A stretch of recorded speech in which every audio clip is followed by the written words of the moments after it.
Thank you for listening to The Actors Room. Please subscribe to the show in iTunes and leave comments and reviews. The show is also on Facebook, Twitter, Google Music, Stitcher, and TuneIn Radio. The website for the show is theactorsroom.libsyn.com. The site gives you access to all past episodes. Enjoy the show.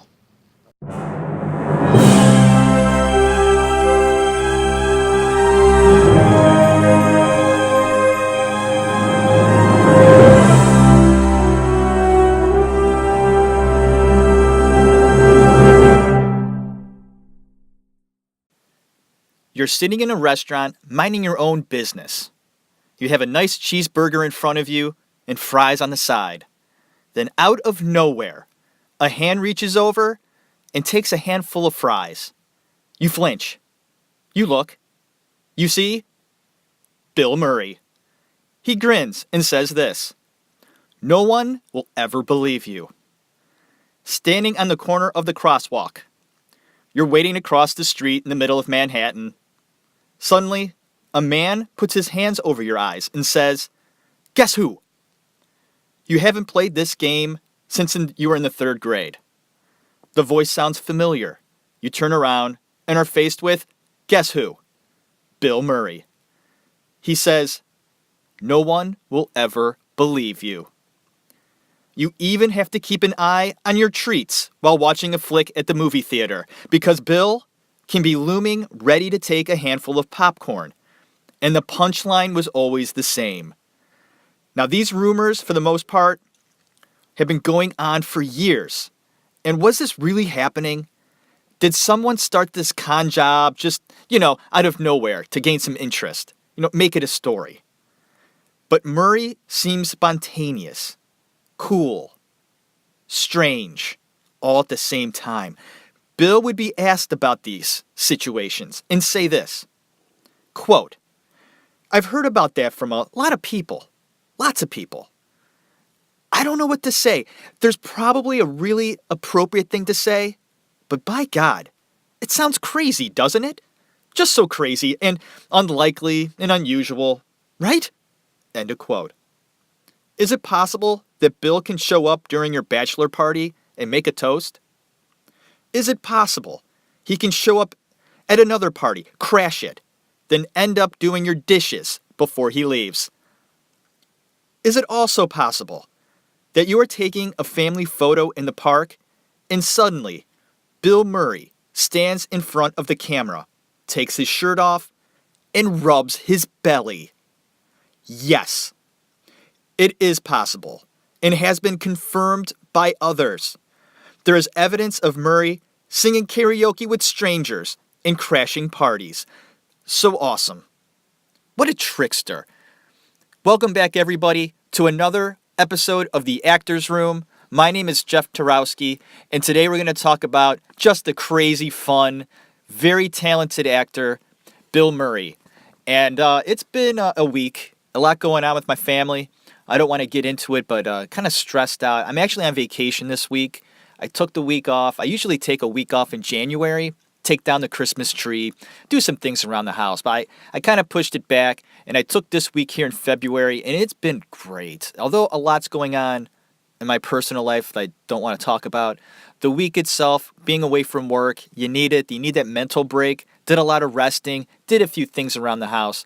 But for the most part, I concentrated on just taking it easy. I took my time with this Bill Murray episode that I wanted to do. I wanted to do something light, something fun, and talking about Bill Murray is exactly that. From what I've heard, Bill Murray is one of the funniest people to work with in the business, and I mean that when he's on set. He makes his co-stars relaxed because he loves to joke around, always loose on the set, always performing as well, which reveals nothing of his true self. Let's get into the life of the wonderful and talented Bill Murray. He was born on September 21st, 1950, in Evanston, Illinois. It's a suburb of Chicago. His parents' names are Edward and Lucille. Bill was the fifth of 9 children. Now that's a big family. They grew up sort of poor, and money was very tight. So tight that the kids slept three to a room. All of the Murray children got along very well because Bill would end up saying they had to. Now, Bill was the middle child in a big family, right?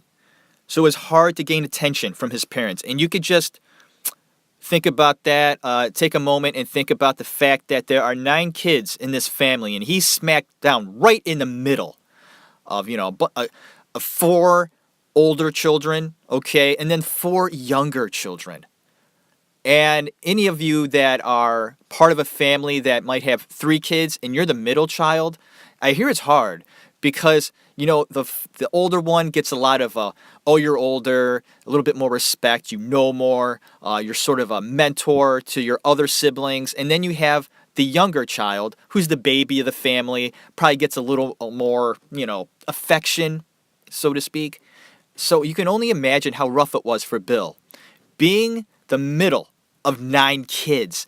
So what he would do is he would use his comedy to gain the attention of his parents.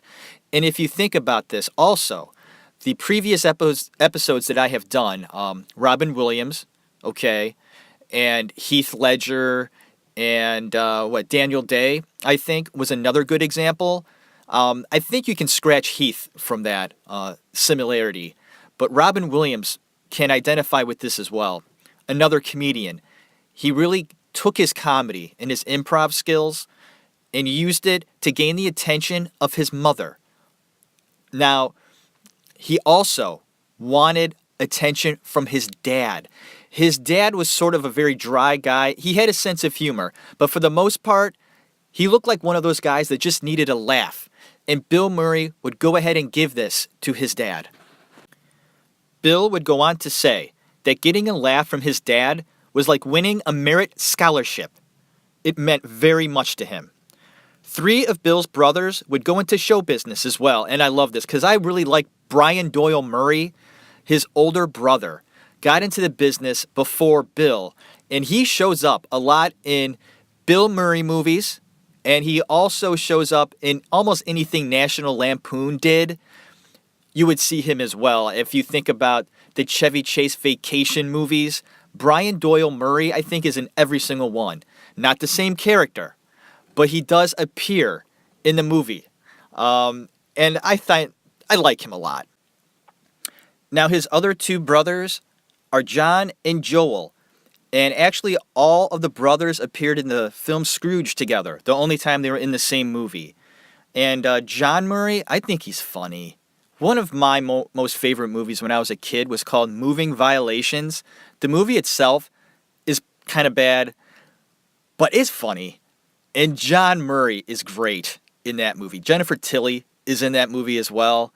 And I liked it a lot when I was a kid. Watched it all the time. Funny movie. If you've never seen Moving Violations with John Murray, I recommend it very much. His dad worked as a salesman for a lumber company. And as much as Bill enjoyed getting a laugh from his dad, his own family would say that he was much more like his mother. He just never realized it.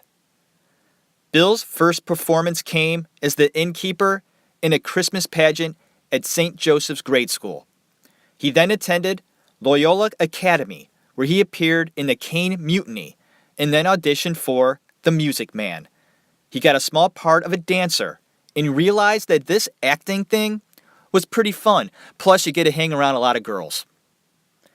He was having fun goofing on stage, then goofing off stage as well. After rehearsal, the theater gang would hop into someone's Cadillac and cruise the streets until midnight, sipping stolen gin out of 8-ounce 7-Up bottles. He is also a huge sports fan. I like that about Bill. Big sports fan. Me too. He felt it a great way to place your energy into. He remembers his brother Brian Doyle Murray taking him to his first baseball game at Wrigley Field. Brian covered his eyes until he got closer and closer to the field. So I guess his brother Brian, his older brother, took him to a baseball game. And that was his first one. And his brother Brian, when they got into the stadium, placed his hands over Bill's eyes and crept closer and closer to the field until he got to a certain point. He said, okay. And he took his hands away, and Bill was faced with this beautiful sight. Bill would say that it was the most beautiful thing he had ever seen. Wrigley Park was just gorgeous, and he never forgot about that. And Murray would also end up working at a golf club as a caddy, and this would spark his interest and love for golf. But he also learned a great deal about people at this job, the good and the bad, how people treated him and one another. And at this place, he started to study behavior. His dad ended up passing of diabetes in 1967, very young, at the age of 46. And Bill was only 17. With the father gone, his mother, Lucille, had to take on quite a responsibility. She took a job in the mailroom of a medical supply company, and Bill would help out by working at a local pizza shop. Murray is very smart, but didn't apply himself like he should have in school. His grades were fair, but he would rather play sports and just goof around. He did end up going to Regis College in Denver and registered as a pre-med major. Bill would say that he loved college and its atmosphere, but of course hated the work. He would wear pajamas at all times. I guess he would wear pajamas, especially like the pajama pants and like a t-shirt, and he would put a sports jacket on. That's quite an outfit. And he felt that he was sort of changing the landscape of fashion at this time. But Bill, I could picture him in that outfit too. And picturing it on him, I think it would actually look pretty damn good. All right, get this. Bill loved to party, right? Well, he also loved to travel as well. And he would travel across the country dealing drugs. His favorite to sell was top-of-the-line Jamaican marijuana by the kilo. He would come back from his little adventures with stories about the people he met and nearly getting busted. Now, here is one of his stories. And this is actually true. Bill was about to board an airplane and had a suitcase with him. He was turned away because he didn't have the proper identification. He snapped back at them, being cocky, and he was upset he couldn't get on. And he said, I can't get on. That's really upsetting to me, and I'll tell you why. This is why. I have a couple of bombs in my suitcase. Oh boy. That's something you don't want to say around an airport, because that will grab the attention of everyone around you. Well, of course, not a good idea. He was arrested right on the spot and had his suitcase searched. No bombs were found, of course, but what did they find? 5 bricks of weed worth $20,000. This occurrence actually made the Chicago Tribune. Isn't that amazing? I've never heard of this. Now, he was tried and then put on probation. He got lucky. He then decided to quit school. He didn't need it anymore. But getting back to him being arrested and dealing drugs the way he did, I didn't know this about him. He was kind of a big drug dealer in college. Isn't that something? It takes a brazen person to do what he was doing at this time. And I think that sort of shows a side of Bill Murray and his makeup. Brazen, cocky, okay, I can do these things and probably get away with it. He didn't. He got too cocky. But I find this side of Bill Murray to be quite interesting. Now, Mr. Bill Murray moved back home after this college incident and was rumored to walk the streets alone at night, trying to figure out what the hell he was going to do with his life.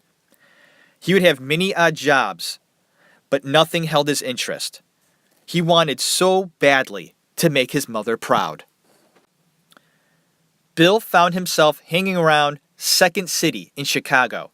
Now, this was a comedy theater.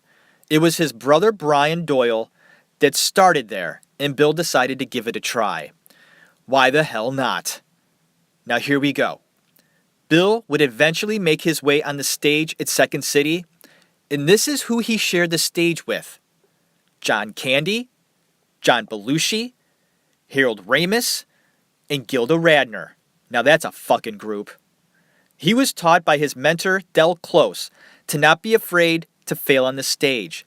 Falling can be fun. You have to be unafraid to die up there, Bill would say. He would also say this important acting lesson. Quote, if you make the other actors look good, you'll look good. End of quote. Love that quote. And I'll tell you why. He's being giving on stage. Okay? And that's what makes a great actor. Bill Murray, he's a great actor. Okay, here we go. In Second City, Bill would invent characters such as Carl in Caddyshack and Nick the Lounge Singer. It is noted that he could be dangerous on stage. There was even an incident where he assaulted an audience member because he was being a heckler. Here is a quote from someone that worked with him in Second City. Quote, he was charming, always seducing, assholey kind of guy. Like a jerk, willing to make a fool of himself, willing to do anything in order to get the girl. There's something admirable about that. And there's something that makes you want to punch him in the face. End of quote. John, before I move on with that quote, I just want to point this out. The word assholey is a word that someone used to describe Bill Murray. Assholey. What a great word. I'm going to have to put that into my vocabulary, I think, because that's the first time I've ever heard of the word assholey. Now, John Belushi would end up leaving Second City and move to New York to become a producer at National Lampoon's. He asked Bill to join him. Murray was not close to John at this time, but he saw it as an opportunity. The show went on tour, and Murray and Belushi became roommates. Bill performed at many shows and even got an audition for a new show called Saturday Night Live. He didn't get in. The casting directors were down to the final spot, and it was between Bill Murray and Dan Aykroyd. So close that year. He made it pretty close. Dan Aykroyd beat him out. But no worries. Bill would end up on the show the very next season when Chevy Chase decided to leave the show. Now, Bill was a bit hesitant at first to take on Saturday Night Live because he saw how fame was affecting Belushi and Aykroyd. But Bill decided to go ahead and join the hottest show on television. Thank God. Now, he saw very little stage time at first, but there was a skit he did that showed his true self, and the audience just fell in love with him. He would become known for his lounge singer, Family Feud host, and for his weekend update appearances. I believe it was Bill's ability to be insincere on the stage that made things work for him. My favorite is when he acts alongside Gilda Radner and they play those nerds. They're really great together. They worked great together. And of course, they knew each other on Second City years before, so they were comfortable around one another, and it showed. The two of them worked well together. The nerds, great stuff. And I guess he was also romantically involved with Gilda Radner. I didn't know that either. I always just assumed that Gilda Radner and Gene Wilder were together forever. But of course, that's not true. And Bill Murray and her had a thing going on. So that's interesting. John Belushi and Dan Aykroyd left Saturday Night Live after the big success of Blues Brothers, so Murray was now the top dog. When Chevy Chase was number one on SNL, he was kind of difficult. When John Belushi was the number one guy on SNL, he was kind of difficult. When Bill Murray was the number one guy on SNL, guess what? He was kind of difficult. That's just the way it goes with things like that, the talent, right? Because I guess Lorne Michael, the producer and creator, owner of Saturday Night Live, has seen a lot and explains that when you're talented and you're around a lot of talent and you're the big dog, the number one guy, It just sort of seems to happen that way. And Murray would be the one yelling at people. You let the talented ones be that way, Lorne Michaels said. After 5 seasons on SNL, Bill was done and wanted to try Hollywood. He would appear in a few films before he left Saturday Night Live, like Meatballs, and that would go on to be Carl in Caddyshack in 1980. So I jump ship in Hong Kong, and I make my way over to Tibet, and I get on as a looper at a course over there in Himalayas. A looper? A looper. You know, a caddy, a looper. Jock. So I tell them I'm a pro jock. And who do you think they give me? The Dalai Lama himself. The 12th son of the Lama. The flowing robes, the grace, bald. Striking. So I'm on a first tee with him. I give him the driver. He hauls off and whacks one. Big hitter, the Lama. Long. Into a 10,000-foot crevice right at the base of this glacier. Do you know what the Lama says? No. Gunga Galunga. Gunga Gunga La Gunga. So we finish 18, and he's gonna stiff me. And I say, hey, Lama! Hey, how about a little something, you know, for the effort, you know? And he says, there won't be any money. But when you die, on your deathbed, you will receive total consciousness. So I got that going for me, which is nice.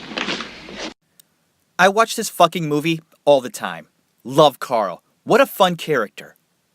Now, I understand he worked at a golf course when he was a kid, and he was a caddy, so he had a kind of an idea about how to feel around a golf course and all that stuff, but all that goes out the window. This character was so original, so fun to watch, and he has this kid. That clip I played for you, he has this kid up against, like, a wall, all right? And he's talking to him. They're outside of the golf course and stuff like that. And he's all goofy. He's got this goofy hat on. And he's the groundskeeper. He's dirty. He's a mess. And he's talking about him being a caddy for some Dalai Lama. And he has a pitchfork in his hand. And he's got this pitchfork up against his kid's throat while he's telling this story. And it's really weird. Because the kid, I mean, it's funny. But the kid looks nervous. He's got this pitchfork. I mean, it's hitting his neck. And he's telling this story like no big deal. He's just using this pitchfork as like a prop. And it's like he's going to hurt this kid. It's a brilliant little scene. It's funny. It's great. If you've never seen Caddyshack, it's a zany, beautiful film. It's about golf, but there's hardly any golf in it. Chevy Chase is brilliant. It's just a great film. It's a fun film to watch. I know I'm kind of going on and on about Caddyshack, but there's something about it. And Kenny Loggins, okay, I think he's brilliant as well. He did a lot of songs on this soundtrack, which are just perfect for the film. I don't know if you would call it a cult classic. I think it's a little bit more than that, but there are many people out there that adore Caddyshack. Now, a notable film in the same year is called Where the Buffalo Roam, in which he plays writer Hunter S. Thompson. Now that is one creepy dude. Now I recommend doing research of your own on Thompson because he was really strange. Brilliant, but strange. Then came Stripes in 1981. Here we go, Stripes. Holy shit! Alright, I took an acting class in Cleveland before I moved to New York City. Okay, and we practiced a lot of monologues, I remember, in this class. The teacher would sort of talk about other things as well, but she would hand out monologues to people. And in Stripes, the monologue that Bill Murray has when the soldiers are getting ready, they're late, they've overslept, and they have that big graduation they have to go to, right? And they're just a mess. They have to learn their steps, so on and so forth. And they're all very disgruntled. Well, Bill Murray gets up there and starts to kind of get them all confident again. You know, go out there, do a great job. A very emotional scene. And when you're watching that scene, when you're a kid, okay, you just don't see that stuff. You watch a movie, you move on. Okay, Bill Murray's funny, whatever. When I took this acting class, that monologue was one of the monologues this teacher handed out to us. It was lengthy. It doesn't seem like it would be that lengthy, but it is. There's a lot of dialogue in that monologue. And I went home, I took a look at it, I said, this is going to be so easy to do. It was not. I found myself imitating Bill Murray, which is something you shouldn't do. You should make it your own, have your own emotion, bring it out organically from you. And when I went to do this monologue, it was so fake. It was horrible. I hated it. And I hated the fact that I couldn't do it. Now, mind you, I was very early in my progression and learning about acting and stuff like that. But it made me realize at that point in time how difficult acting was. And just how much I respected someone like Bill Murray that can take that dialogue and make it his own. Although Bill Murray was known for improvising a lot, he didn't do it all the time. He did it a lot, but there's no way he did it all the time. And I just wanted to point that out, that not only is Stripes a very funny film, you got John Candy, Harold Ramis, Bill Murray. It's just a fun film. The first half, really good. Second half, eh. But Bill Murray is showing signs of someone that can act. He's not just a comedian that's good, flail around the stage being stupid and silly and funny and putting on funny faces. This guy was more than that. And you get a glimpse of that in this movie Stripes. Now, he would go on to co-star in a movie called Tootsie with Dustin Hoffman. And this is probably one of my top 20 favorite films. It's well written, well directed, Sidney Pollack, well cast, and perfectly acted. Dustin Hoffman, Terry Garr, and Sidney Pollack joined Bill Murray in this beautiful film. Just watch how great Murray is. He is perfect. He's natural and playful in his character. Impressed with him and realizing that he really is an actor and a comedian. My brother and I discussed Robin Williams last week and mentioned how good Robin was at both comedy and drama. Same deal here. Not to the same extent, but you get the gist. Then came the movie that made him a huge movie star, and a movie that most people just love. Ghostbusters. Okay, fun film. No doubt about that. And everybody knows it. It's a fun film. The original. All right. But here are some tidbits about this film. Here we go. The original cast was supposed to be John Belushi, Dan Aykroyd, and Eddie Murphy. When Belushi died, it changed everything. Even the plot. But I gotta tell you that I think Bill Murray was perfect as Peter Venkman. I like John Belushi. I do. But Bill Murray's better. Now, it's hard to say that because Belushi died very young, and we don't really know what John Belushi would have been as an actor. He could have been good. I just didn't see it. Bill Murray, though, Bill Murray was better than John Belushi. That's just my opinion.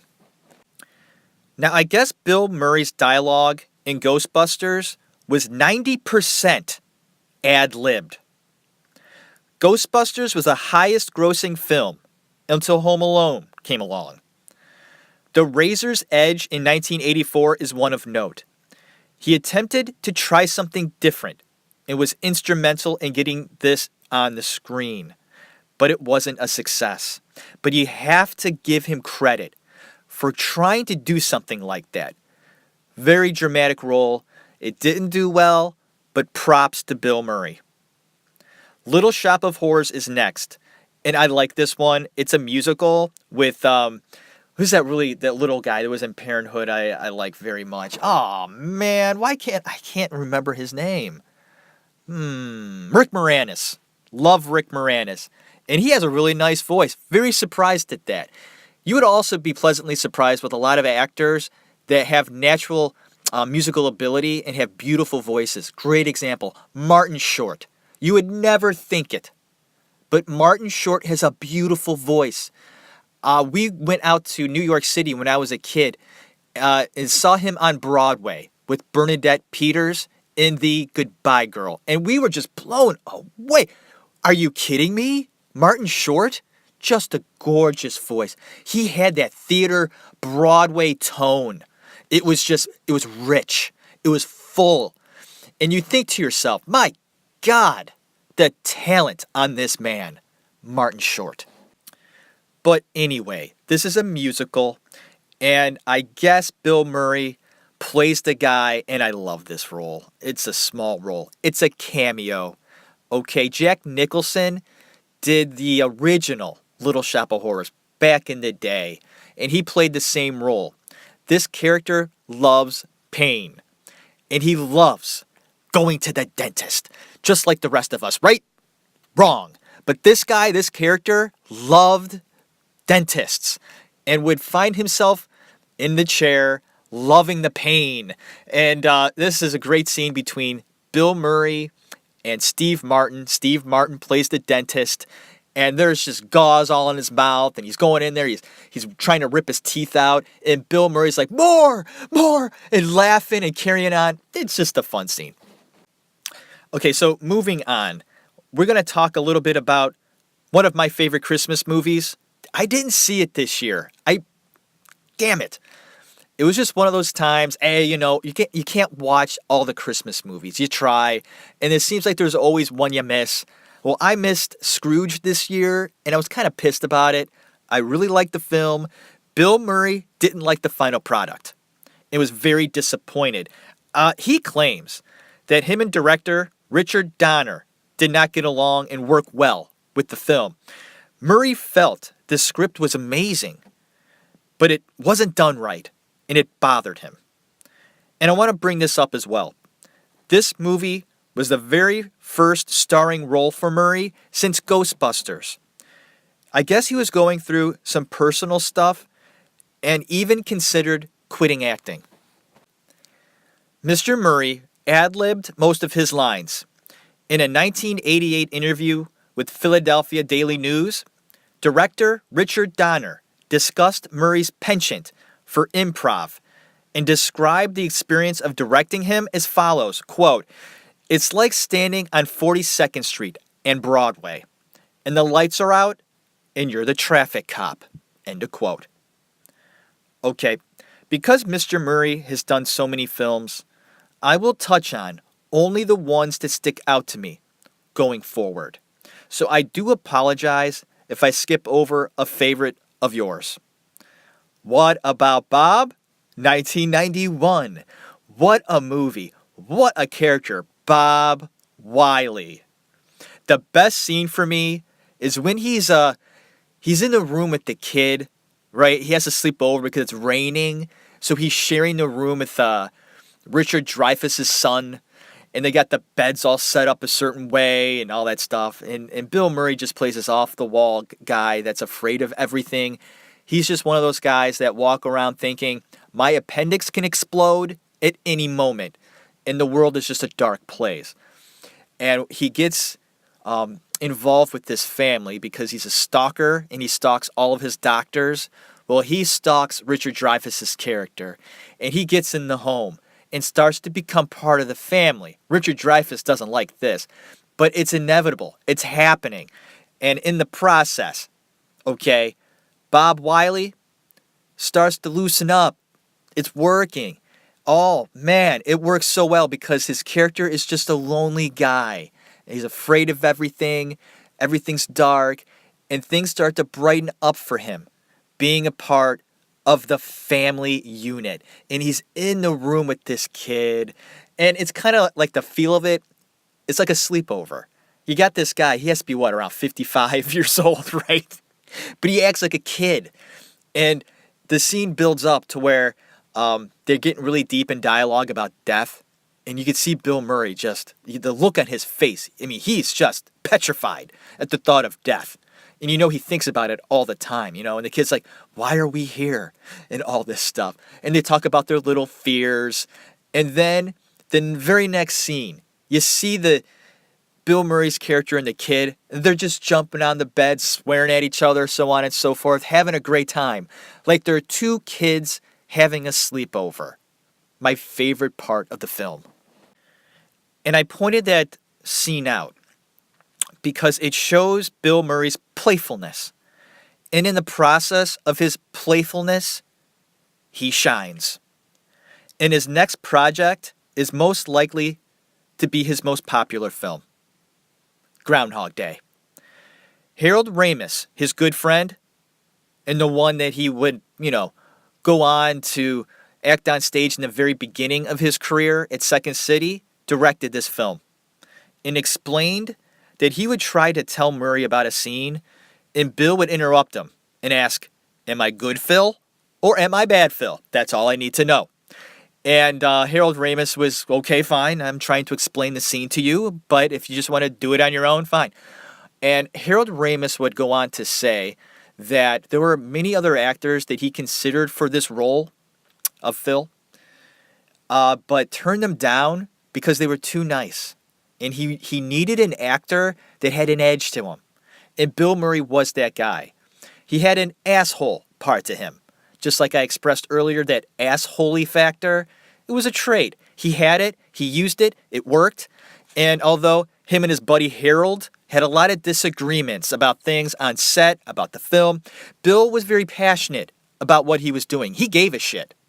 And he expressed his opinion about a scene or whatever.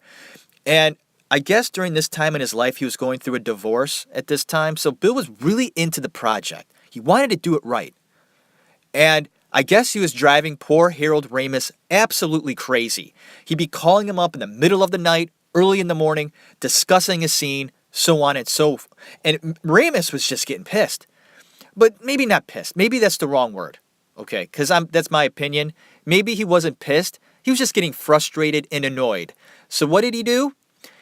He had an assistant of his on the movie go visit Bill Murray, sit down with him, and I guess this assistant explained, "Listen, Bill, this is from Harold. He doesn't really want to deal with you right now. I'm here. Harold wants you to write down your grievances, all of your complaints, so on and so forth, and talk with them with me. I will deal with it, and then I would give it back to Harold." Because of this, Bill Murray was very frustrated, devastated, okay, that his friend would do this to him, sort of abandon him in a way. It was very frustrating for Bill. And what happened was, this led to a rift between the two of them, and they didn't speak after this movie for several years. A little tidbit about the film is that Bill got bitten by the real groundhog several times during shooting and needed to have rabies shots. And on the DVD, director Harold Ramis states that the original idea was for Phil to live from February 2nd till 10,000 years down the line. Later, he says that Phil probably lived the same day for about 10 years. Think about that. Didn't know that. In watching the film, it's kind of in the back of your head, okay, how long or how many days is he having to go over and over and over? It's not explained in the film. 10 years. 10 years. Incredible. Imagine doing the same day over and over and over again for 10 years. It's hard for me to fathom that. When you really think about that, it kind of blows your mind. Is that like a higher power sort of punishing you in a way? Or I don't know. It is, I think. Having the same day over and over. Although, it is stated that they showed the positive effects of this little occurrence, and the movie didn't dive into the negative effects, where it was a possibility they would have Bill Murray's character, sort of murder or torture in the movie and then not having any repercussions the next day. Sort of like a little get out of jail free card every day. They didn't dive into that. Interesting stuff. Kind of deep if you think about it. You would never think that Groundhog Day would be that deep in thought, but it is. 1996, Kingpin. Talk about an entertaining film. Gotta love Woody Harrelson and Murray. They work great together. Plus you have Randy Quaid. Murray is such a dick in this one, but it works for him. And that hair, or whatever that thing that he's got is like flapping around. Great stuff. Once again, it is stated that Murray ad-libbed all of his lines in this one. All of them. Incredible.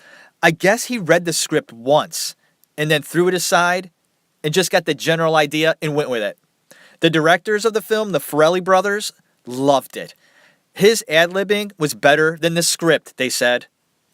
I guess Bill Murray really did throw 3 consecutive strikes at the end of the film, just like his character. And the reaction from the crowd when this happened was absolutely genuine. I love that shit, I do. And Woody Harrelson, by distinction, was a horrible bowler. I want to mention Wild Things with Matt Dillon and Kevin Bacon. He played a small role in this one. He played a lawyer. I really love that character. He's got that neck brace on. He's funny, light, real. In the movie I like. It's a different kind of movie.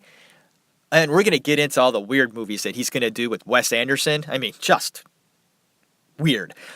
But I'm pointing out Wild Things. I like his character. I like his acting in that movie. Kind of forgotten Bill Murray movie, I think, but one of note. All right, here we go. 1998, you get a film called Rushmore, and this will kick off his Wes Anderson kick. Bill Murray loved the script so much that he would have done it for free, he said. His character is depressed. He just walks around all the time with a cigarette hanging out of his mouth and some sort of alcoholic beverage right in his hand. Jason Schwartzman is fantastic as well. And on the first day of principal photography, director Wes Anderson delivered his directions to Bill Murray in a hushed whisper. So awed that he was working with Bill Murray that Bill Murray graciously deferred publicity to Anderson, helped haul equipment, and when Disney denied a helicopter scene that the director really wanted, the cost was $75,000, and guess what? Bill Murray pulled out a blank check and covered the cost. Wow. I love hearing about stuff like that, and it goes to show me that when Bill Murray was really passionate about a project, he would do just about anything to either get it made or to have something that might have been impossible to do. And he found out that if it was going to make the movie better, he would make it happen. He didn't care. He was a rich man. And although $75,000 may not have been a ton of money for him, that's a lot of money to me, man. And when I hear that, $75,000, you just took out a check, said, okay, you really want that helicopter, right? And the studio said, well, that's not our budget. And you really, really need it? And Wes is like, I really do. I mean, I would prefer it. Took out a check. I'll sign my name. Whatever you need, get it done. That goes a long way with me in an artist. It just really does. Now, the best scene is when Murray was asked if he was in Vietnam. And Jason Schwartzman's character, right? He plays the kid. I think he's like 15 years old. You got to see Rushmore if you've never seen it. Great film. But anyways, Jason Schwartzman and him, Bill Murray, are standing there. And Jason's like, were you in Vietnam? And Bill Murray's like, yeah, I was there. And Jason's like, were you in the shit? Bill Murray just kind of nonchalantly just looks at him and goes, I was in the shit. Just the way he said it. You know, like, I was in the shit. There was no question about it. He was there. He was in the shit. The Royal Tenenbaums. Weird movie. Strange. Weird. That's all I can explain about this movie. And this is when I realized that he was starting a trend of making strange films with Wes Anderson. Deep, strange, and meaningful films. This rare sense of humor you see from Murray, okay?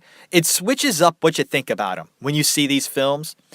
It started with Rushmore, continued with this movie, then went on to Lost in Translation, The Life Aquatic, The Darjeeling Limited, and Broken Flowers.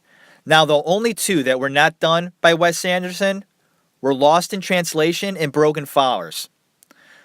Let's touch on Lost in Translation first.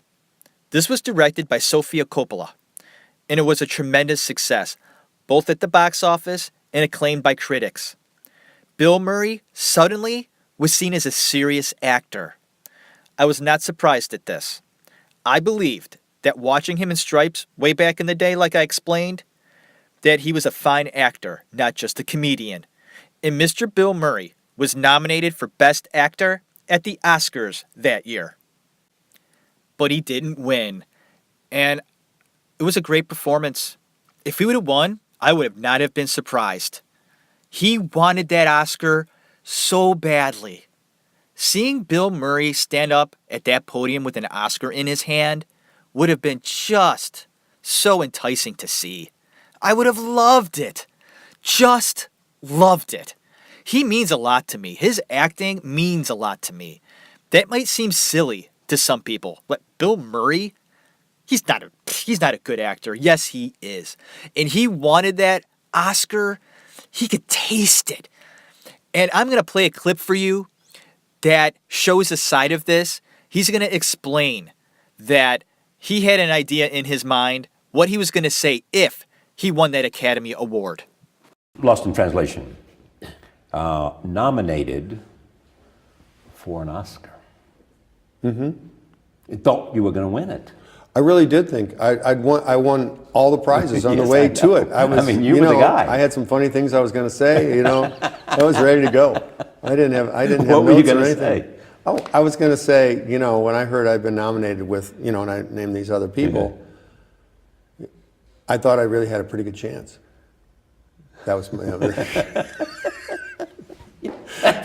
and I just saw that no one had ever given that speech. That's exactly right. Oh, that would have been so cool. All right, maybe in the future, man. Hey, it's not out of the realm of possibility. I wouldn't be surprised to one day see Mr. Murray standing there accepting an Academy Award. It's very possible. But one of my favorite Murray films is Broken Flowers in 2005.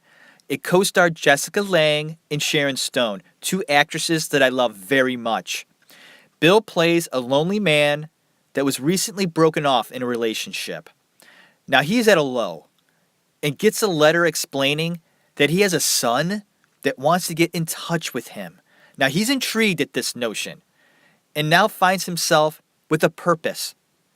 It's touching, and you see a part of Bill that's different. You feel his depression. He went deep here. He went so deep that Murray himself considered quitting acting altogether. He felt that he couldn't have done any better than this film. Now here are a few other films that I want to just give a note to. City of Ember, Zombieland, Passion Play. This one surprised me. I was impressed with the performance by Megan Fox. And Mickey Rourke is in it. He's good. And Murray shines. I recommend Passion Play. And there's another collaboration with Wes Anderson called Moonrise Kingdom. A film called Hyde Park on Hudson. And then there's Grand Budapest Hotel. Wes Anderson once again. Now, Wes Anderson is relentless in giving us truly weird and artistic films, and Murray is involved once again. Their seventh film together. Incredible. I love this movie, and it's got this all-star cast. The budget was around $25 million, and that doesn't make sense to me. I don't know how he does it, this director, how he gets all these big stars to be in his movie, and they virtually work for nothing. $25 million to have a bunch of stars. I'm not going to ramble off all the stars. Go check it out on IMDb. You're going to be like, what the fuck? How is this movie $25 million? That movie at the box office made well over $100 million. I mean, a hell of a profit. Wes Anderson knows what he's doing. I don't know how he does it. It must be his reputation, right? Say, hey, come do my movie for free. It'll help bump your career status. It's gotta be it. Or the script itself is so different and amazing that he just puts it on the desks of these actors. So, take a look at it. They look at it and go, oh my God, I gotta be in this movie. I'll pay you to be in this movie. I don't know what he does, but he does it well. Good for him. I mean, some guys just have that ability to make films and to do it right, to do it their way, obviously. I mean, look at these films Wes Anderson does. They're truly creepy, off. It's the comedy that he displays. And you talk about dry comedy. I mean, that's Wes Anderson. The last film I want to discuss is called St. Vincent. My dad really liked this movie, and guess what? So did I. Engaging character from Murray. Melissa McCarthy is fantastic as well.